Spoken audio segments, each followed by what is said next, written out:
few announcements before we begin class tonight. Glad everyone could make it. There will be an L2L parent meeting coming up. If your child is participating, please plan to attend this Sunday, the L2L parent meeting, and it will be immediately after the services in the fellowship room. And Jonathan's looking for folks to volunteer on doing some pressure washing of the building, and so you can speak to him if you're interested. And also coming up the next quarter, coming in March, Chris has started on that, looking for teachers, and if you're interested in teaching on Wednesday night, please see him. And he also, I believe he said that if you just wanted to do a month or just a short series, he'll divide the quarter up, because sometimes doing entire 13 weeks can be a little much sometimes. Just a recent update, Ernest Rooks is scheduled to have a left knee replacement. Doesn't have a time yet, correct? So he'll be doing that. That's why he's missed a little bit here lately. He's having a lot of pain. Anita Holland requests prayer for her 7-year-old granddaughter, Reagan Thomas. That's Brad and Jenny's younger daughter. She will have surgery at Children's on Thursday to remove adenoids. And Reagan specifically asked for the people at Anita's church to pray for her, so we will certainly do that. Stacia Van Winkle's mother, Thelma Hall, fell on Sunday, and she fractured bones above her left eye. And so they'll have to watch that closely. Congratulations to Chad here tonight. Congratulations, twin grandbabies. Way to go, Chad. Well, not Chad, not way to go, Chad, but he didn't do anything but clap, right? Their names are Indy and Iris. Lainey is the one who's the one needs to be congratulated, correct? And so Tammy asked for prayers for Lainey. Her blood pressure is a little elevated, and so they can't go home until it's under control. And then we need to remember those with continued health problems, Lovell Davis, Gail Jenkins, Joel Gray, the Myatts, and Sue Simmons. And we could always pray for them, and visits and cards. And of course, the Summers Avenue Facebook page for other news and latest updates. And the office staff is excellent about putting things on the Summers Facebook page to latest updates. Okay, you may have noticed on your handout there's a QR code on the back page, and I put QR codes.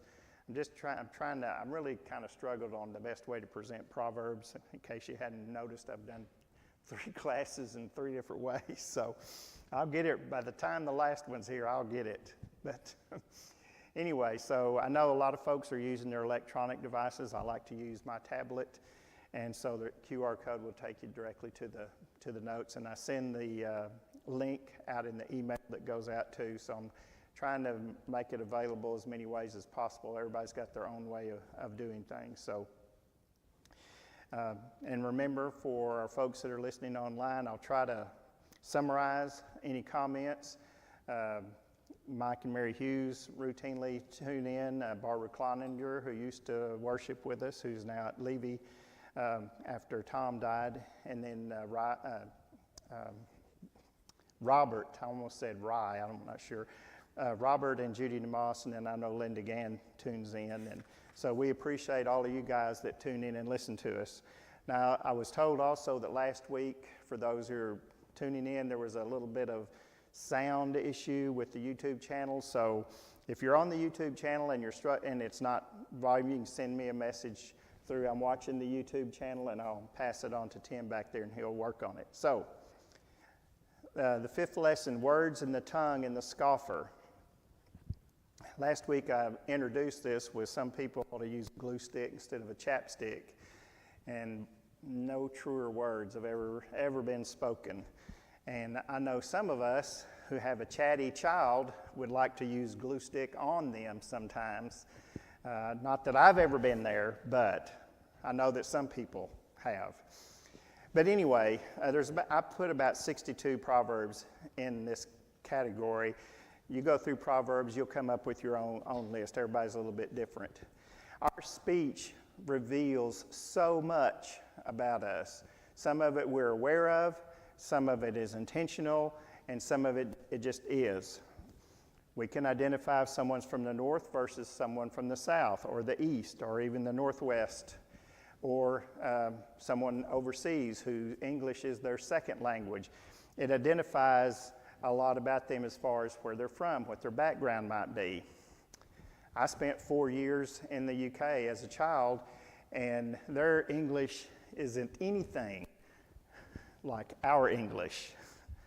They might change the nappy on a baby and have a biscuit with a glass of milk and bangers and mash for supper. And some of you know all what that means, and some of you don't, but it's just different. Bernard Shaw, I don't know if it's Bernard or Bernard or whatever you want to say it, said that the UK and the United States were divided by the same language, and that's so true. Also, we're going to talk I want to talk not about the person who is speaking per se, but those effects on the people around them. We've talked about the fool and the wise and the righteous and the wicked and how their language sometimes identifies, but I want to just talk about speech itself and the impact of words. And so I'm broken it out in topics, as you see. I've also changed the way I did the handouts, and I've just put the verses on there, not the questions that I'm going to be asking. If you click on the link, you'll see everything.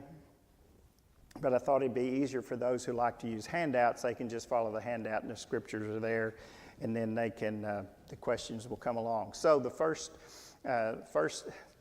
topic I've chosen, excess speaking leads to sin, and I've given you 3 examples there in Proverbs 10:19. Where there are many words, transgression is unavoidable.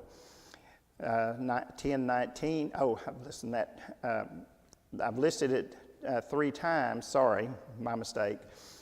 In 3 different translations. The New Living Translation, too much talk leads to sin, and that is absolutely the truth. We have all probably had a child that when you catch them, they start talking real fast because they got to cover tracks. And any of you who have managed people and been in a manager role and know sometimes when you have to talk to someone as the manager to the employee, some people come in, they're talking real fast because they're trying to cover tracks. They're just, they're nervous, and they probably have an idea that they are in trouble because they probably know what they did. They're just not ready to admit it yet, and they get to talking real fast. One of the things that we notice too, sometimes when you're dealing with people and you're trying to find out what's really going on, if you just let them talk, they'll eventually hang themselves because they just can't stop. And this is where I think that just too much talking. So sometimes you're just better off saying nothing. You be in a whole lot less trouble. And again, a lot of this I put in the perspective of parent-child, and we've all had that child. Sometimes you just want to say, stop. You're just making it worse. I'm getting more angry. I'm getting more upset. You are just stop digging the hole because you're about to reach China. And we probably said something along that lines. But too much talking. So James kind of alludes to this in James chapter 3, verse 2. If anyone does not stumble in what he says, he is a perfect man, able to bridle the whole body as well. Now this section may spend a little bit more time. Speech is more than words. Tone makes a huge difference. And anybody who's been in any relationship knows that you listen to the tone of your husband or wife as much as you listen to the words. Because fine ain't fine. It's not. It's just not. It gives it all the meaning in the world. So the examples I've given you And be thinking about, at the end, in the end of the thing, I want to end our discussion when we get to the end of this session. What's more important, the word, the tone? What? What is more important, the word used or the tone? So you'll get to throw your opinion in there. A gentle answer turns away wrath. Harsh word stirs up anger. A few verses down, a soothing tongue is a tree of life. 16:21, the wise in heart will be called understanding, and sweetness of speech increases persuasiveness. Pleasant words are a honeycomb, sweet to the soul and healing to the bones. And in verse 25:15, a soft tongue breaks the bone. How does a gentle answer turn away wrath? How does that happen? How does that work? Or why does it work?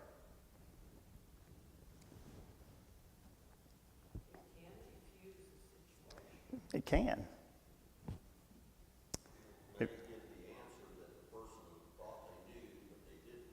Yes. Most of you are married or have been married. If you want to start a fight with your spouse, do you know how to do it? Do you know what to say to push the right button at the right time? We know what to say when we want to start something, if we're honest with ourselves. And that tone and all that matters. George, what? Share with the class, George. As I said, don't keep digging the hole, right?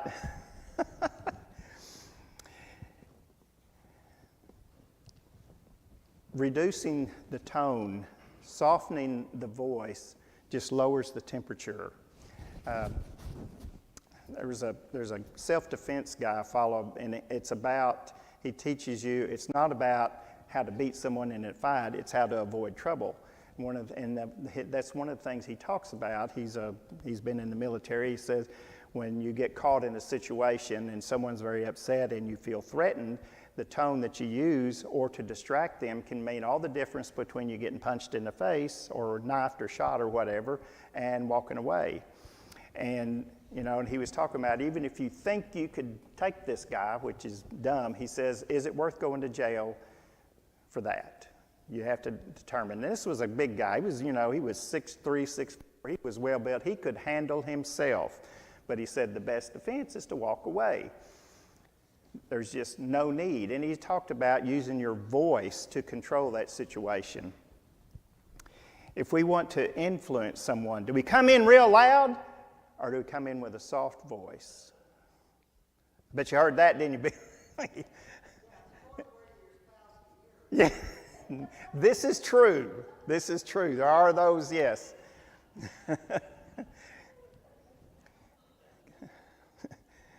Garrett accuses me sometimes of turning my hearing volume down, but anyway.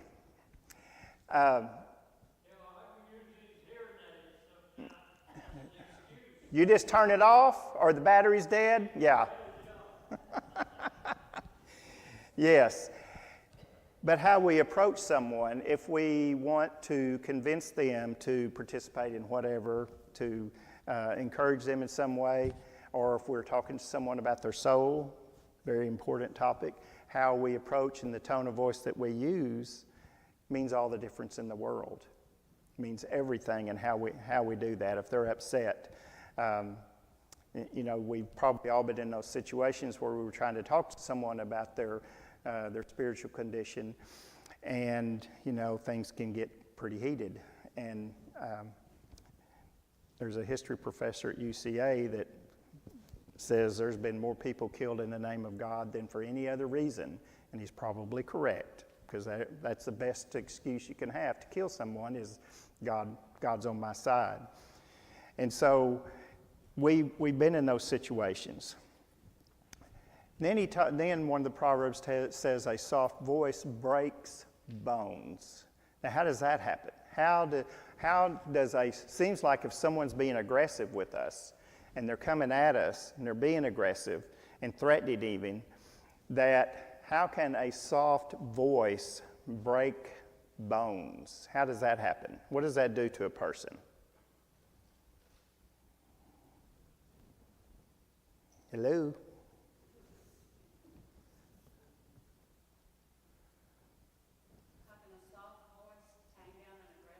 Yes, or break bones even. Not really, no. Catches them off guard, Mike.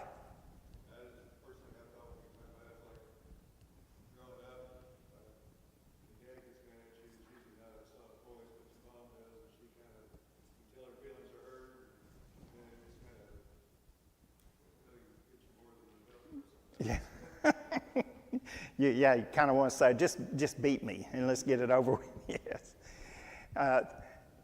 But he's talking about this, how controlling the tone of our voice is really what I think these proverbs are talking about. And that gentle answer turns away wrath and it breaks bones. And sometimes when someone's upset and we respond to them gently, they feel horrible, because then it helps them see they're out of control. They're being unreasonable.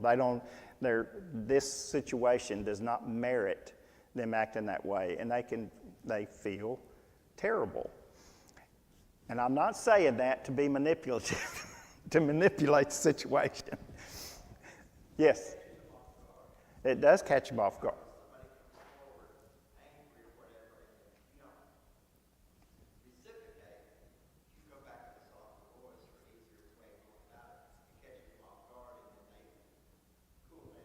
Yes.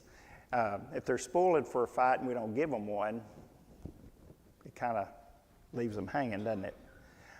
Also, a softer voice, lower voice, people have to strain to hear, and so it kind of breaks that momentum, and they start having, someone's loud. There are people that are just naturally loud and boisterous. That's just their nature. And sometimes we just tune that out because they're loud and talking all the time. We just don't.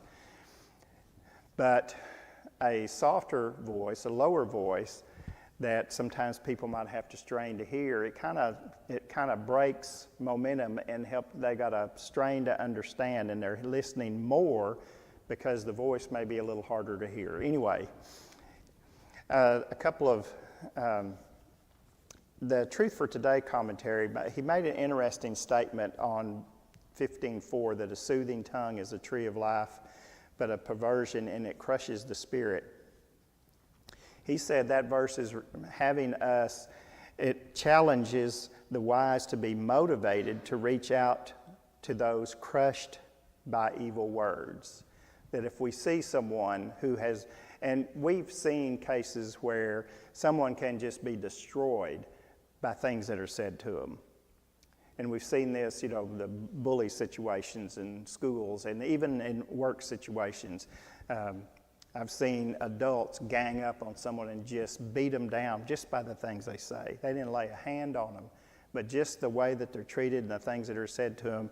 And he's saying, I thought it was interesting, Petrillo in his commentary said this, he said, we should be looking for the opportunity for that person to say, what can we go to them and speak to them and encourage them. I thought it was interesting, and I had not ever considered that in those situations. I've given you 2 New Testament references. Let your speech always be with grace, as though seasoned with salt, so that you will know how you should respond to each person. And I think that each person is a clue because everybody's a little bit different in how that we should approach them. Some people, if we start talking, they shut us down immediately. Sometimes we just need to sit down at the same table they're at, have a cup of coffee, and don't say anything until they're ready, and they'll start talking. Anyway, all of these are kind of interpersonal things. So timing, another crucial thing. Proverbs 25:11, like apples of gold in settings of silver is a word spoken in right circumstance. And you see how all these things are related. That right circumstances, to me, is crucial. We know around the people that we love that sometimes it isn't the time to bring something up. We just know it's not the time. They're not ready for it. There's something else going on, and this happens with husbands and wives. We know there's just sometimes, now's not the time, or with our kids or anything. Sometimes we just need to wait for another time, and that's what he's talking about here. I also gave Proverbs 25:20, which is really kind of the opposite to that. Like one who takes off a garment on a cold day, or like vinegar on soda, if you've ever done that in your science experiments in school, is he who sings songs to a troubled heart. So again, the timing is off there. You don't want to sing songs of joy and happiness to someone who is not in a position to be able to accept that. And so again, timing is everything. Again, in the Truth for Today commentary, the ability to say the right thing at the right time is a rare and precious gift. And that's really part of us, behooves us as Christians, as we see our fellow man and our fellow brother and sister, to know them well enough to know what the situation calls for. And we have to be open and not about ourselves, but looking at that person and see what they're needing at that time. Mark Twain, I like Mark Twain, the truth must be served like a coat, not thrown in the face like a wet towel. He puts it bluntly, but so true, so true. But sometimes we do that by mistake. So we all know there is a right and wrong time to bring something up. Words are powerful. Proverbs 14:25, a truthful witness saves lives. And in 18:21, death and life are in the power of the tongue, and those who love it will eat its fruit. You know, beyond the obvious legal situation, we all know if we're in a legal situation, you got to, telling the truth is crucial to whatever legal situation we're in.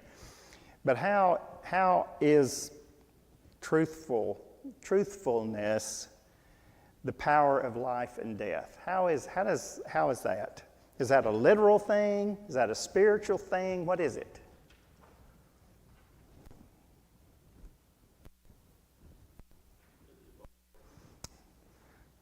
Now that's not a lot of help, George.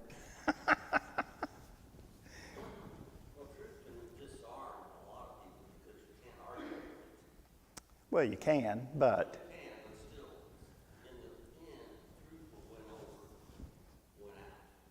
yes. Regardless of other people's fightings or infightings, in the final word, especially people with authority, is well, the truth is, you never hear every boss tell you that. The truth is. Yeah. And some people need to hear it. There's a time that they need to hear it. And I look at that and think about, this truth, is it all about right and wrong, or is it part of that in speaking the right things, saying the right things for what that person needs, the truth that they need to hear at that particular time? And I think there's an important part, or something that we should consider there. When I think about the power of speech, we've known of cases, especially at a childhood level, that a child can just be destroyed by the bullying, the things that are said to them, and the cruelty that's said to them.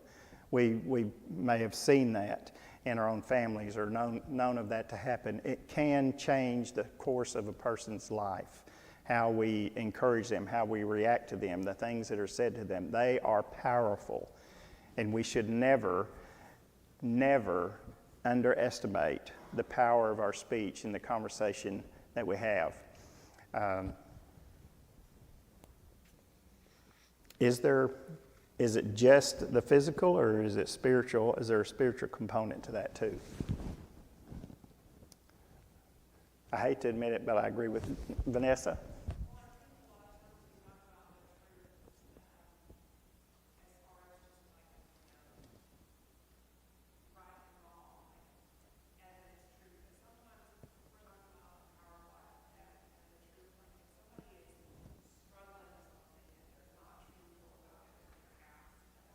Right.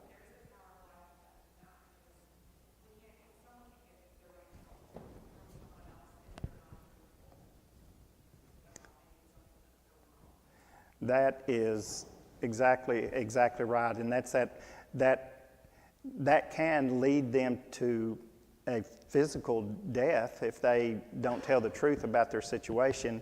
I think I mentioned this a couple of weeks ago. I said something to my doctor. He said, "You're doing good on your blood." I said, "Well, my blood pressure's good." "Well, how hard is it to take a pill?"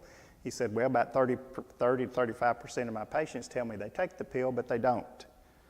So what's the point of going to the doctor if you're not going to take the blood pressure pill or the whatever? You're going to stroke out one of these days. And so that truth matters in that case, to be honest about ourselves. And it also leads me to thank Vanessa that someone who's struggling with an emotional issue, it's that, "I'm fine." And if you know them, you know they're not. And so trying to break through to that is very difficult. For example, people that are in an abusive relationship are very reluctant to be honest about what's happening behind closed doors at their house. And so it's difficult to help that person at that particular time when they are not honest about their situation because they're embarrassed or they're scared that it's going to be worse if they say anything. But anyway, okay. Words inflame, and I've kind of alluded to this. We know how to start a fight with our spouse if we want to. If we're in the mood for a fight, we know the things to say, the things to do, or whatever. And we can do that. We can do that with our best friend. We know, there are friends that we've had 20, 30, 40 years, and we know some things just, they don't like talking about, that they don't, for whatever reason. And so because we care about that person more than we care about being right necessarily, we don't bring those things up because there's no point to ruin a friendship over something that's probably irrelevant. And you may have some personal examples on that. But drive out the scoffer and contention will go out. 29:8, scorners set a city aflame. Another famous quote is, and I forgot to put it on the handout, "A lie can get all the way around the world before the truth gets its boots on."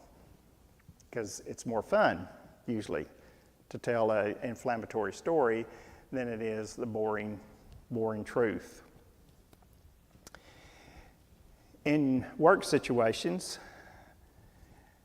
what really should happen with a person who is always mad, always stirring up dissension, always griping, always complaining, they're just never happy? What happens to that work environment if that person is not dealt with? Yes, they just keep things stirred up all the time. They should be encouraged to find a place where they enjoy working, shouldn't they? For whatever reason, they need. Is that true in the church?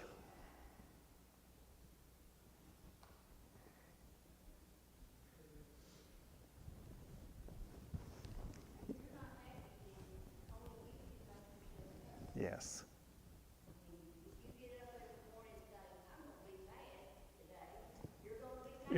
Exactly. The guy in front of you driving doesn't know what he's doing. The person giving you their coffee, it just goes, yeah. And so it behooves managers in a work situation, but it also behooves elders in the church that if someone is constantly unhappy, to see what's going on. It may be they've been wronged. Maybe something happened to them that shouldn't have happened to them, and it needs to be dealt with. You need to help them through that situation. Or there are those people that just are never going to be happy. They're just constantly unhappy. They either need counseling, and they probably need counseling in another location. I mean, let's just be real. Sometimes, I was a manager for 30 years, and I would tell people, you left UAMS because you were mad, then you left St. Vincent's because you were mad, and now you're here at Baptist and you're mad. Maybe, just maybe, You are the problem. I'll give everybody one free pass, but if they're constantly leaving because all those people there don't know what they're doing, then maybe the mirror will tell you what the problem is. But they will constantly keep things stirred up. They will constantly get people angry.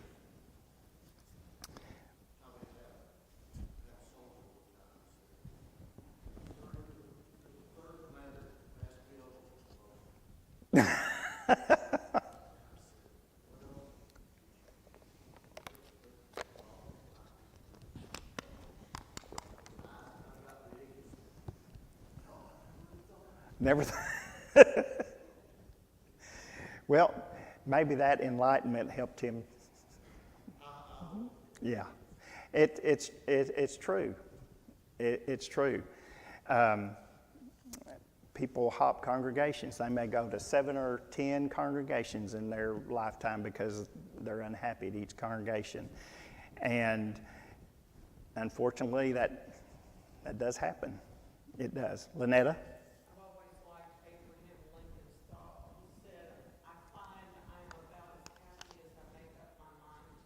Yes. That is true.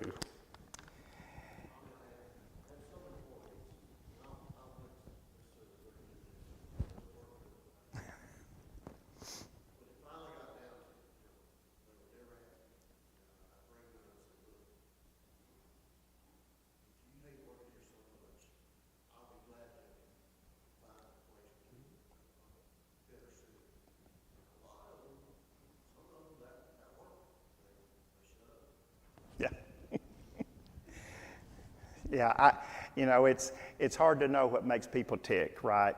We don't know. We can't, and again, we often don't know what's going on in their personal life that may be manifested in this behavior. And so again, it behooves us as a Christian who if we really care about our fellow Christians, our fellow brothers and sisters, or the people in our family, to have some communication, have some discussion, and see if we can get to what the situation is. Sometimes that's just a symptom. This is a symptom. And you see that in children that are in an abusive relationship, in an abusive home situation. They act out at school or they act out other places because they're having problems. So anyway, so to me it's an indication that there needs to be some conversation, some discussion to see what's going on. Then words can bring peace. And we've really kind of alluded to this in this, but the power of words. A soothing tongue is a tree of life. And in 25:5, like cold water to a weary soul is good news from a distant land. I gave the example, it's not really a pure example, of David was called in when King Saul was possessed by an evil spirit.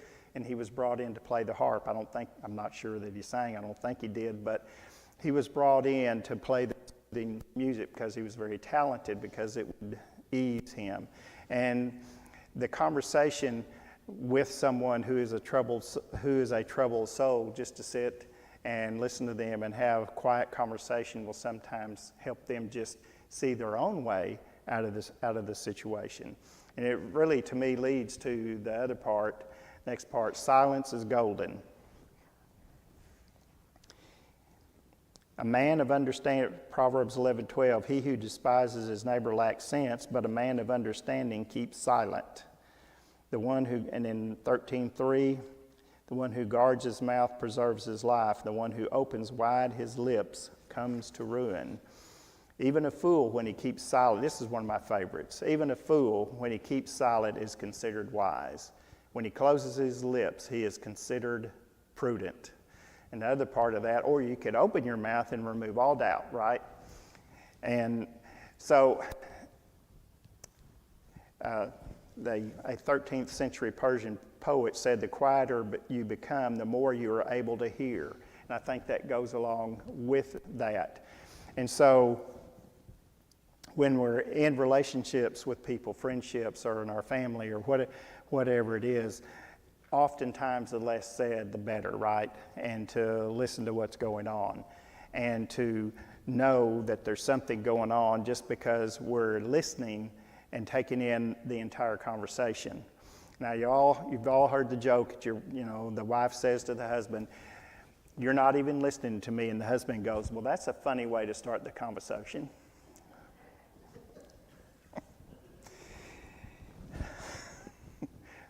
Never said to you, right, George?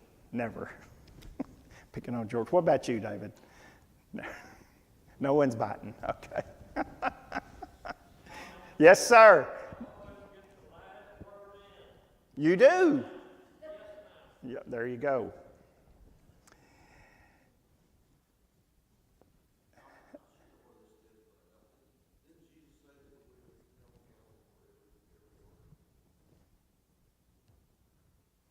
I want to say yes, but I can't place it right this minute. You caught me. You caught me. Okay. A fish that keeps its mouth shut avoids the hook.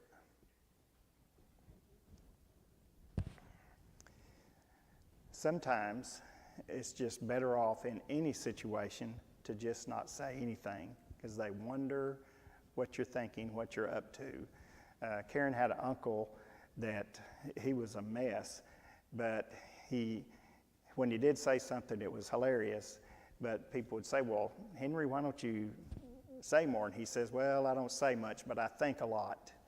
And I think he was just taking it all in and considering what his options were.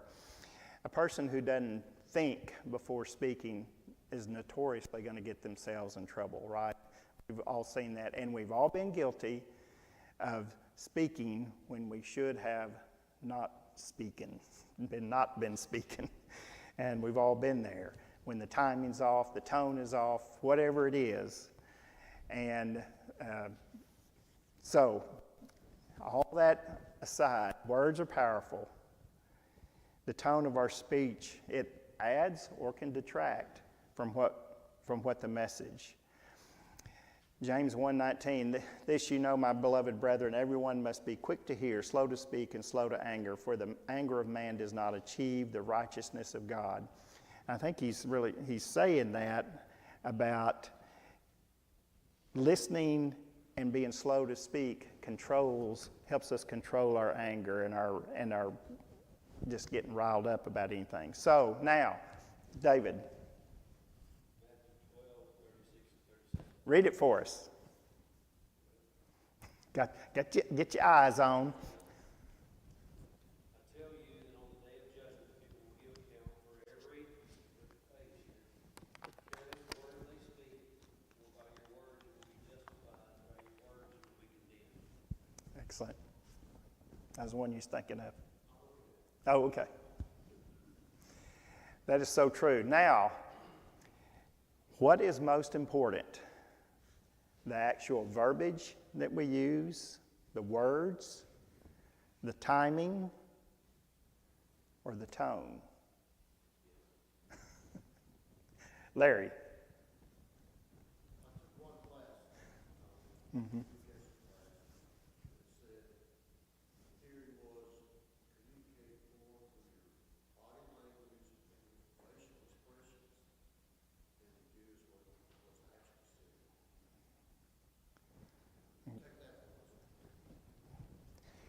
How many times can you tell your child's lying to you?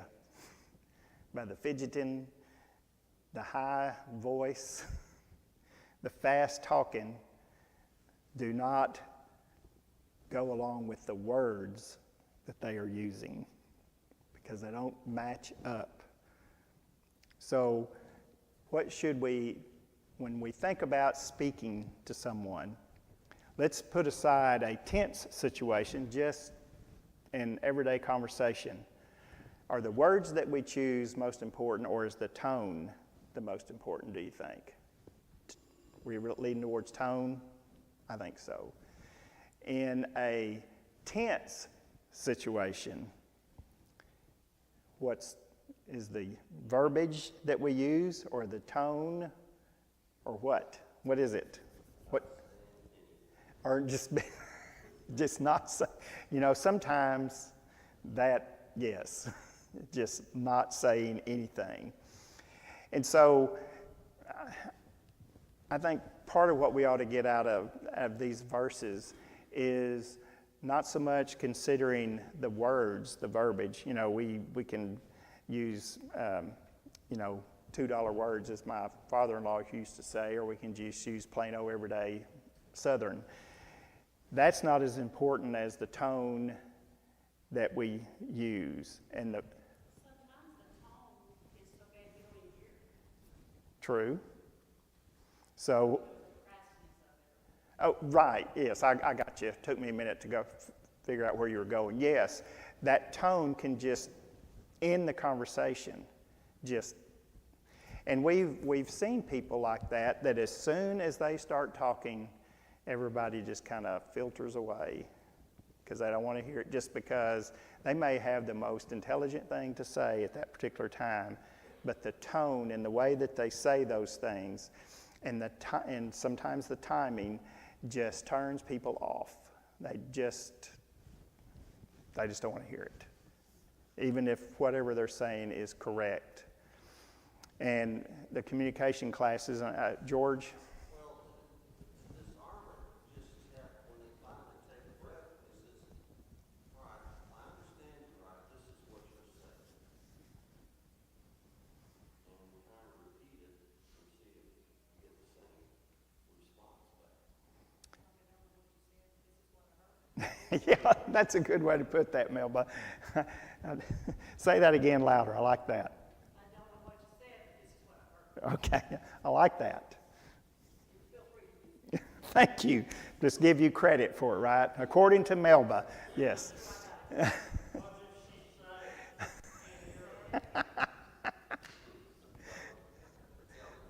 You're closer to him, George.